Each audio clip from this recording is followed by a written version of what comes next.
മുന്നണി മാറ്റ ചർച്ചാ വിവാദങ്ങൾക്കിടെ കേരള കോൺഗ്രസ് എമ്മിന്റെ സംസ്ഥാന സ്റ്റിയറിംഗ് കമ്മിറ്റി യോഗം ഇന്ന് കോട്ടയത്ത് ചേരാൻ പോവുകയാണ്. മുന്നണി മാറ്റ ആവശ്യം യോഗത്തിൽ ഉണ്ടാകുമോ എന്നത് ഉൾപ്പെടെ നിർണായകമാകുന്ന ഒരു യോഗം ആണ് ചേരാൻ പോകുന്നത്. ആദ്യം നമുക്ക് ആ യോഗത്തിന്റെ വിശദാംശങ്ങളിലേക്ക് പോകുമ്പോൾ ഇന്ന് ചേരുന്ന സ്റ്റിയറിംഗ് കമ്മിറ്റി യോഗത്തിൽ 86 അംഗങ്ങൾ ആണ് പ്രധാനമായും പങ്കെടുക്കുക എന്നത്. നിലവിലെ സാഹചര്യത്തിൽ പാർട്ടി ചെയർമാൻ, വൈസ് ചെയർമാൻമാർ ഉൾപ്പെടെ ഉള്ളവർ ആണ് ഈ യോഗത്തിന്റെ ഭാഗമാവുക എന്നതാണ്. അതോടൊപ്പം തന്നെ വളരെ പ്രധാനപ്പെട്ട തീരുമാനങ്ങൾ കൈക്കൊള്ളുമോ ഈ യോഗം എന്നത് അറിയേണ്ടതുണ്ട്. എന്തായാലും ഏറ്റവും പ്രധാനപ്പെട്ട ഒന്ന് LDF-ൽ തുടരുമോ എന്ന ഒരു ചോദ്യം മുന്നിൽ നിൽക്കുന്നുണ്ട്. എന്തായാലും കഴിഞ്ഞ കുറച്ച് ദിവസങ്ങളായി ഇതുമായി ബന്ധപ്പെട്ട് വലിയ അഭ്യൂഹങ്ങൾ ഉണ്ടായിരുന്നു. പ്രത്യേകിച്ച് LDF യോഗങ്ങളിൽ ജോസ് കെ മാണിയുടെ സാന്നിധ്യം നമ്മൾ കണ്ടിരുന്നില്ല. അതിനുശേഷം കേന്ദ്ര സർക്കാരിനെതിരെ LDF-ന്റെ നേതൃത്വത്തിൽ നടന്ന പ്രതിഷേധം അത് ഉദ്ഘാടനം ചെയ്തത് മുഖ്യമന്ത്രി പിണറായി വിജയൻ തന്നെയായിരുന്നു. അങ്ങനെ മുഖ്യമന്ത്രി പിണറായി വിജയൻ അടക്കം പങ്കെടുത്ത ആ ചടങ്ങിൽ എന്തുകൊണ്ടാണ് ജോസ് കെ മാണിയെ കാണാതെ പോയത് എന്ന ചോദ്യം ഉയർന്ന പശ്ചാത്തലം കൂടി ഉണ്ടായിരുന്നു. അതിനുശേഷം ജോസ് കെ മാണിയുടെ ഒരു FB പോസ്റ്റ് പുറത്തു വന്നിരുന്നു. അവിടെ പാർട്ടി ഒറ്റക്കെട്ടായി മുന്നോട്ട് പോകും എന്ന് പറയുമ്പോഴും ഇടതുമുന്നണി ഉണ്ടായിരുന്നില്ല. പിന്നീട് അത് തിരുത്തിയ പശ്ചാത്തലമാണ്. അങ്ങനെയാണ് ജോസ് കെ മാണി പിന്നീട് മാധ്യമങ്ങളെ കണ്ടത്. മാധ്യമങ്ങളെ കണ്ടപ്പോഴാണ് ആ വിഷയത്തിൽ ജോസ് കെ മാണി വ്യക്തത വരുത്തുകയും ചെയ്തത്. അങ്ങനെ LDF-നൊപ്പം തുടരുക തന്നെ ചെയ്യും എന്ന് ജോസ് കെ മാണി മാധ്യമങ്ങളോട് വ്യക്തമാക്കിയതാണ്. പക്ഷേ ഇപ്പോഴും ആ സംശയം ശേഷിക്കുന്നുണ്ട്. അതായത് LDF-ൽ തുടരുക എന്നതുമായി ബന്ധപ്പെട്ട ചർച്ചകൾ ഉൾപ്പെടെ നടക്കുമോ? നമ്മൾ അടുത്തതായി പരിശോധിക്കുന്നത് അതുതന്നെയാണ്. അതായത് നിലവിലെ സാഹചര്യത്തിൽ UDF പ്രവേശനം എന്നത് അടഞ്ഞ അധ്യായം തന്നെയാണ്. അതായത് ഇപ്പോൾ ഈ പറയുന്നത് പോലെ, ജോസ് കെ മാണി പറയുന്നത് പോലെ ഇനി UDF-ലേക്ക് ഇല്ല എന്ന് ഉറപ്പിച്ച് പറയുന്നു. LDF-ൽ തന്നെ തുടരും എന്ന് പറയുന്നു. എവിടെയാണോ കേരള കോൺഗ്രസ് ഉള്ളത് അവിടെയായിരിക്കും ഭരണം എന്ന തരത്തിൽ പറയുമ്പോഴും UDF-ലേക്കുള്ള ഒരു പ്രവേശനം അടഞ്ഞ അധ്യായമാണോ എന്നതിൽ ഇന്നത്തെ സ്റ്റിയറിംഗ് കമ്മിറ്റി യോഗം നിർണായകമാകുന്ന സാഹചര്യം ആണ് ഉണ്ടാകുന്നത്. അതോടൊപ്പം നമ്മൾ അടുത്ത വിശദാംശങ്ങളിലേക്ക് പോകുമ്പോൾ ഈ മുന്നണിയുമായി ബന്ധപ്പെട്ട്, അതായത് ഇടതുമുന്നണിയിലെ തുടരണമോ എന്ന് സംബന്ധിച്ച ചർച്ചകൾക്കുൾപ്പെടെ അവസരമൊരുക്കിയ ഒരു പശ്ചാത്തലമുണ്ട്. അങ്ങനെ ഉണ്ടായ ഒരു പശ്ചാത്തലത്തിൽ ഇന്നത്തെ യോഗത്തിൽ ഏതെങ്കിലും തരത്തിലുള്ള എതിർപ്പുകൾ ഉയരുവാനുള്ള സാധ്യതയുണ്ടോ എന്നത് വളരെ പ്രധാനപ്പെട്ട ഒന്നായി മാറുന്നുണ്ട്. കാരണം ഏതെങ്കിലും തരത്തിൽ ഈ മുന്നണിക്കകത്ത് ഈ പാർട്ടിക്കകത്ത് അഭിപ്രായ ഭിന്നതകൾ ഉണ്ടായെങ്കിൽ അത് തീർച്ചയായും ഈ സ്റ്റിയറിംഗ് കമ്മിറ്റിയിൽ പ്രതിഫലിക്കുവാനുള്ള സാധ്യതയാണ് കാണുന്നത്. അങ്ങനെ പ്രതിഫലിക്കുകയാണെങ്കിൽ അവിടെ ഉണ്ടാകുന്ന സംശയം പാർട്ടിക്കുള്ളിൽ തന്നെ ഭിന്നത നിലനിൽക്കുന്നുവോ എന്നതാണ്. അവിടെയാണ് ഇന്നത്തെ സ്റ്റിയറിംഗ് കമ്മിറ്റി യോഗം പ്രധാനപ്പെട്ടതായി മാറുന്നത്. പ്രത്യേകിച്ച് പാർട്ടി ചെയർമാൻ കൂടിയായിട്ടുള്ള ജോസ് കെ മാണിയാണ് യോഗത്തിന് നേതൃത്വം നൽകുന്നത്. വൈസ് ചെയർമാൻമാർ യോഗത്തിൽ പങ്കെടുക്കുന്നു. ഒപ്പം ജനറൽ സെക്രട്ടറിമാർ, ജില്ലാ പ്രസിഡന്റുമാർ, അതോടൊപ്പം തന്നെ പാർട്ടിയുടെ MLA-മാർ യോഗത്തിന്റെ ഭാഗമാകുന്നു. പോഷക സംഘടനയുടെ സംസ്ഥാന പ്രസിഡന്റുമാർ ഉൾപ്പെടെ പങ്കാളികളാകുന്ന സാഹചര്യമുണ്ട്. ക്ഷണിക്കപ്പെട്ട മുതിർന്ന അംഗങ്ങളും ഇതിൽ പങ്കെടുക്കുമെന്നുള്ളതാണ്. നമുക്ക് ആ വിശദാംശങ്ങൾ ശ്രീജിത്താണ് നൽകാൻ പോകുന്നത്. ശ്രീജിത്ത്, സ്റ്റിയറിംഗ് കമ്മിറ്റി യോഗം വളരെ പ്രധാനപ്പെട്ടതാണ്. കാരണം കേരളം ഇപ്പോൾ പ്രധാനമായും ചർച്ച ചെയ്യുന്നത് തന്നെ, രാഷ്ട്രീയ കേരളം ചർച്ച ചെയ്യുന്നത് ജോസ് കെ മാണിയുടെ നീക്കങ്ങൾ എങ്ങനെ എന്നതാണല്ലോ. അതുകൊണ്ട് തന്നെ ഈ യോഗം ഈ നിലവിലെ അംഗങ്ങൾ ഏതാണ്ട് 86 പേർ ആണല്ലോ സ്റ്റിയറിംഗ് കമ്മിറ്റിയിലുള്ളത്. ആ കോറം പൂർണ്ണമാകുമോ? എല്ലാവരും പങ്കെടുക്കുമോ? എന്താണ് നമുക്കതിൻ്റെ രാഷ്ട്രീയ വിശകലനത്തിലേക്ക് വരുന്നതിന് മുമ്പ് ഇപ്പോഴത്തെ ഒരു സാഹചര്യം?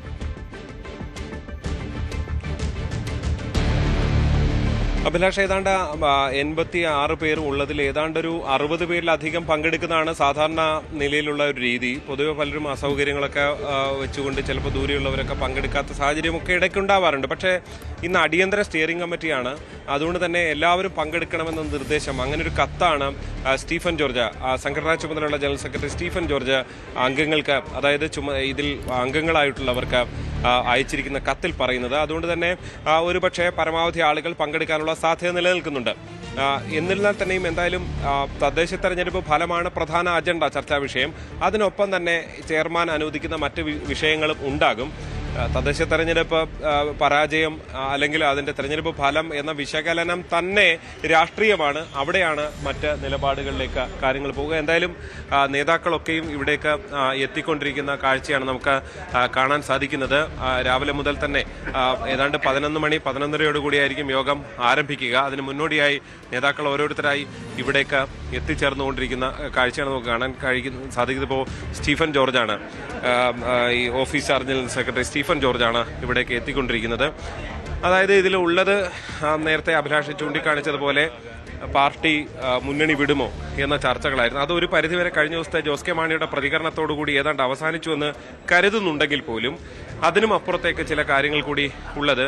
ഈ അതല്ലാതുള്ള പല നേതാക്കൾക്കും വ്യത്യസ്തമായ അഭിപ്രായമുണ്ട്. UDF-ലേക്ക് പോകണമെന്ന അഭിപ്രായമുള്ള പലരും ഉണ്ട്. അതുകൊണ്ട് തന്നെ ആ അഭിപ്രായങ്ങൾ ഇന്നത്തെ യോഗത്തിൽ ഉയർന്നു വരുമോ, അത് എത്ര പേർക്കാണ് അത്തരം അഭിപ്രായങ്ങൾ ഉണ്ടാകുക, ഇതൊക്കെ വളരെ പ്രധാനപ്പെട്ടതാണ്. അതിനനുസരിച്ചായിരിക്കും ചർച്ചകൾ ഉണ്ടാകുക.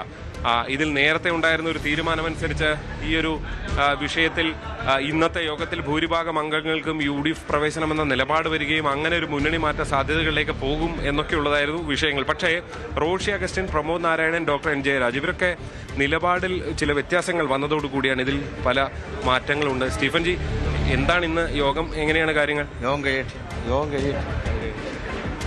സ്റ്റീഫൻ ജോർജ് അദ്ദേഹം ചൂണ്ടിക്കാണിച്ചത് യോഗം കഴിഞ്ഞ് നിലപാട് വ്യക്തമാക്കാം എന്നത് തന്നെയാണ്. അതായത് ഇതിൽ പ്രത്യേകിച്ച് ജോസ് കെ മാണി ആയിരിക്കും ഇനി ഇക്കാര്യത്തിൽ നിലപാട് വ്യക്തമാക്കുക എന്നുള്ളത് തന്നെയാണ്. കാരണം പല നേതാക്കളും പല അഭിപ്രായങ്ങളും പറഞ്ഞത്, പ്രത്യേകിച്ച് ഈ പ്രമോദ് നാരായണൻ്റെ ചില പ്രതികരണങ്ങൾ ഉൾപ്പെടെ ചിലത് വിവാദമായി എന്നതടക്കമുള്ള അഭിപ്രായങ്ങളുണ്ട്. അതായത് പാർട്ടി അണികൾക്കിടയിൽ വ്യത്യസ്തമായ അഭിപ്രായങ്ങൾ ഇക്കാര്യത്തിൽ രൂപപ്പെട്ടു. ഒരു തർക്കമുണ്ട് എന്ന നിലയിൽ ഒരു വ്യക്തത വരുത്താതെ കുറേ ദിവസങ്ങൾ പോയതും മാധ്യമങ്ങൾ വലിയ ചർച്ചയായതുമെല്ലാം വലിയൊരു പ്രശ്നമായി നിൽക്കുന്ന ഒരു സാഹചര്യമുണ്ട്. അതുകൊണ്ട് തന്നെ ഇതിൽ രണ്ടഭിപ്രായമുള്ളവരുണ്ട്. ഇടതുമുന്നണിയിൽ തുടരണം എന്ന അഭിപ്രായമുള്ളവരുണ്ട്. അതിനപ്പുറത്തേക്ക് UDF പ്രവേശനം നല്ലതാണ് എന്ന അഭിപ്രായമുള്ളവരുമുണ്ട്. അതുകൊണ്ട് തന്നെ ആ അഭിപ്രായങ്ങൾ അത് എത്ര പേർക്കുണ്ട്, അതെങ്ങനെയാണ് മുന്നോട്ട് പോവുക എന്നുള്ളതാണ്. നിലവിൽ ഇപ്പോഴത്തെ സാഹചര്യത്തിൽ കൂട്ടായ തീരുമാനമെടുക്കും എന്നാണ് ജോസ് കെ മാണിയും റോഷി അഗസ്റ്റിനും ഒക്കെ പറയുന്നത്. ചെയർമാൻ പറഞ്ഞതിനപ്പുറത്തേക്ക് ഒരു അഭിപ്രായം തങ്ങൾക്കില്ല എന്ന് രാവിലെ റോഷി അഗസ്റ്റിനും ഇടുക്കിയിൽ പ്രതികരിച്ചിട്ടുണ്ട്. അത് ഒരു പരിധിവരെ കേരള കോൺഗ്രസിൻ്റെ ഒരു രീതി അങ്ങനെയാണ്. പണ്ട് KM മാണിയെയാണ് ചുമതലപ്പെടുത്തിയിരുന്നത് തുടർന്നുള്ള കാര്യങ്ങൾ തീരുമാനിക്കാൻ. ഇന്നത്തെ യോഗത്തിലും ഒരു LDF പ്രവേശനം UDF പ്രവേശനം എന്നുള്ളതിന് അപ്പുറത്തേക്കൊരു തീരുമാനത്തിലേക്കൊന്നും എത്തില്ല. പക്ഷേ ഒരു UDF എന്നുള്ള ഒരു ഓപ്ഷനെ അത് അവതരിപ്പിക്കാനും അതിനോട് അനുകൂലമായി സംസാരിക്കാനും ഉള്ള സാധ്യത വളരെ കൂടുതൽ തന്നെയാണ്. അത്തരത്തിലാണ് ഒരു പക്ഷേ ചർച്ചകൾ പോകാൻ സാധ്യത എന്ന് തന്നെയാണ് മനസ്സിലാക്കാൻ സാധിക്കുന്നത്. അഭിലാഷ്. യെസ്, എന്തായാലും വളരെ പ്രധാനപ്പെട്ട യോഗം ആണ് ചേരാൻ പോകുന്നത്. പ്രത്യേകിച്ച് ഈ സൂചിപ്പിക്കുന്ന പോലെ തന്നെ, അതായത് സ്റ്റിയറിംഗ് കമ്മിറ്റിയുടെ പ്രധാനപ്പെട്ട അജണ്ട എന്നത് കഴിഞ്ഞ തദ്ദേശ തെരഞ്ഞെടുപ്പിന് ശേഷമുള്ള വിലയിരുത്തൽ എന്നത് തന്നെയാണ്. അങ്ങനെ വിലയിരുത്തുന്ന വിഷയങ്ങൾ ആണ് ഇതിൻ്റെ അജണ്ട എന്ന് പറയുമ്പോൾ പോലും പാർട്ടി ചെയർമാൻ അനുവദിക്കുന്ന മറ്റു വിഷയങ്ങൾ കൂടി ചർച്ച ചെയ്യും എന്നുള്ളതാണ്. കൂടുതൽ വാർത്തകൾക്ക് News 18 Keralam YouTube channel subscribe ചെയ്യുക.